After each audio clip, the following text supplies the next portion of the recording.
뉴 원리통계학 버전 2 이원입니다. 오늘은 추정의 6번째 시간으로요. 모집단 분산에 대한 신뢰 구간입니다. 모집단의 비율에 대한 신뢰 구간 바로 지난 강에서 다뤘었죠.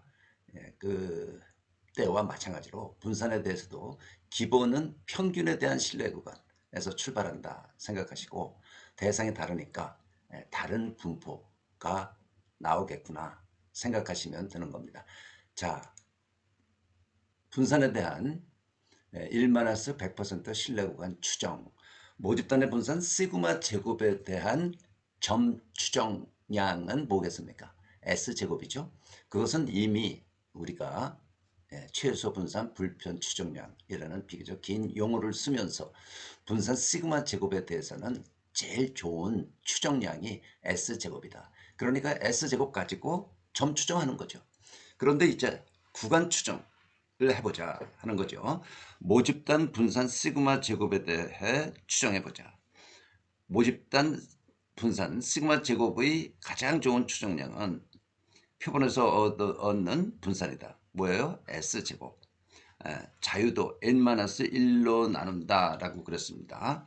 그리고 이제 S제곱, 표본 분산에 대한 분포를 배웠어. 그렇죠? 표본 분산에 대한 분포는 S제곱 단독의 형태로서의 분포가 아니고, 이것을 약간 변형한 거, 즉 n-1 S제곱. 분자는, 그러니까 이 분자 이 부분은 시그마 xi 빼기 xy 제곱이 되겠고, 그것을 시그마 제곱으로 나눈 거, 이것이 무슨 분포? 자유도 n-1의 카이제곱 분포를 한다라고 표본 분산에 대한 분포를 배울 때 다뤘던 겁니다. 그러니까 이거 사용하는 거야. 예? 이거 사용하는 거야.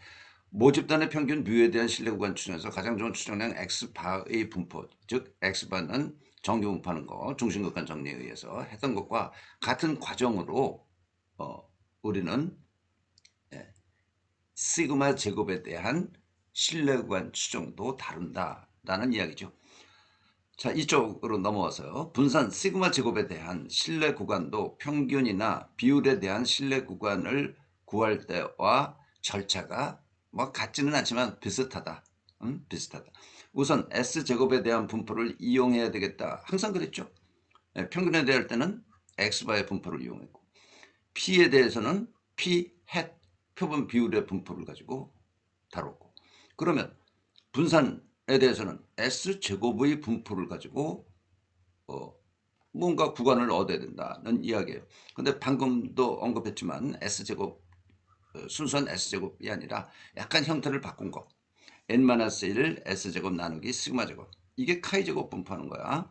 카이제곱 분포하는 형태로 그 구간을 정하면 양쪽에다가 2분의 알파씩 떨어뜨려 준다고 그랬어요. 2분의 알파씩 이렇게 떨어뜨려 주는 건데, 자, 오른쪽 꼬리 부분의 면적을 2분의 알파라고 하고 왼쪽 꼬리 부분의 면적을 2분의 알파라고 했을 때, 우리는 이 좌우대칭이 아니죠. 카이제곱 분포는 좌우대칭이 아니기 때문에 꼬리 부분의 면적, 그러니까 뭐 우측 부분의 면적이라고 표현하는 게 더 정확한 표현이네요. 그 값을 카이제곱 2분의 알파라고 표시를 한 겁니다. 우측 부분이야. 그러면 요 값은 뭐가 될까요? 요 값은 카이제곱 1-2분의 알파지. 이거 전체 다니까. 전체 다니까 카이제곱 1-2분의 알파로 그 어떤 값을, 카이스퀘어 분포하는 그 값을 표현하는 겁니다. 그래서 카이제곱 분포하는 이 확률 변수가 카이제곱 1-2분의 알파부터 여기서부터 여기까지 들어있을 확률은 1-알파가 되는 거야. 이제 이런 것들, 좀 사소한 조그만 것들이 물론 필요한 거죠. 기본적인 과정, 기본적인 절차는 유사하다, 같다라고 할지라도 이런 것들은 이제 좀 달라지는 거예요. 그러니까 하나하나 우리가 배워가는 거죠. 그러면 어떻게 했습니까? 신뢰 구간 추정을 할 때 이런 거를 이 분포식 그래프를 중심으로 식을 만들어 놓고 어떻게 했어요? 예? 파라미터를 가운데다가 두고 정리했죠. 그러면 시그마 제곱을 가운데다가 두려고 하는 겁니다. 그럼 이걸 뒤집어 역수를 취하면 이거의 역수 카이 제곱 2분의 알파의 역수 이것분의 1이죠. 그게 어디로 와? 부등호의 방향이 바뀌어서 이쪽으로 와. 그렇죠? 그리고 이거는 카이 제곱 1-2분의 알파 어떤 값이야. 이거는 이리 와. 그렇죠? 오른쪽으로 와요. 그리고 그 다음에 뭐야? 뒤집은 다음에 n-1 s제곱을 곱한 거죠. n-1 s제곱을 세 변에 전부 곱하면 시그마 제곱만 가운데 달랑 남는다 라는 이야기죠. 그러므로 1-알파 100% 신뢰 수준의 시그마 제곱에 대한 신뢰 구간은 이거지 뭐. 이거 그냥 네? 이거 있다.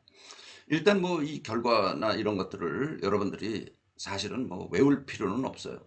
예? 외울 필요는 없고 지금 분산에 대한 신뢰 구간 추정은 분산 뭐에 중요하다고 그랬습니까? 분산이라는 것은 특히 재무관리 쪽에서 파이낸스 쪽에서 그 리스크를 다루는데 필요한 개념이다 라고 그랬어요. 리스크를 다루는데 필요한 개념이다. 그래서 그런 쪽에서 조금 더 이런 부분이 활용될는지는 모르지만 우리가 직접적으로 앞으로 뭐 이 결과를 여러분들이 자주 보거나 그럴 일은 없을 겁니다. 자, 문제는 이제 신뢰구간 추정 기본적인 파라메타 뭐예요? 평균, 비율, 분산 이것들에 대한 추정을 했어요.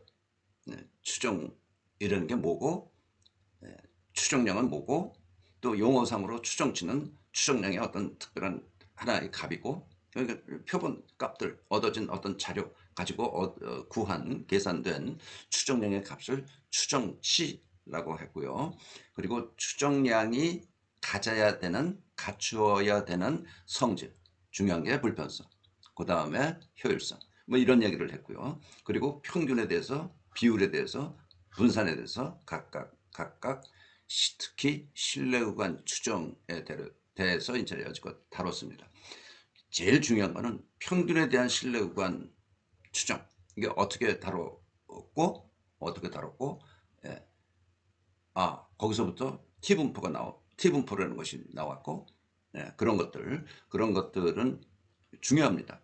이게 자꾸 중요하다 강조를 하는 것이 다음 장에서 배우는 가설 검증에도 아주 밀접한 관련이 있기 때문에 밀접한 관계가 있기 때문에 중요하다는 겁니다.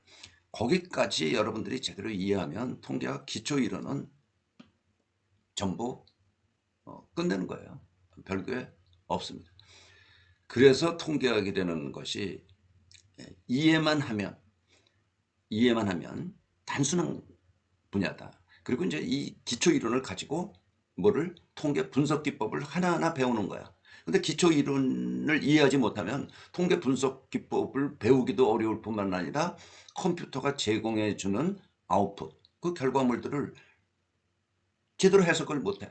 남한테 귀동냥에서 배운다, 해석 방법을 배운다 할지라도 항상 뭐야? 찝찝해. 뭔가 부족하고 불안해. 그렇죠? 그래서 우리 지금 이 통계학 기초 이론을 배우고 있는 겁니다. 오늘 뭐 시간이 좀 남아서 딴소리, 잡소리 조금 했습니다. 수고하셨습니다. 여기까지 하겠습니다.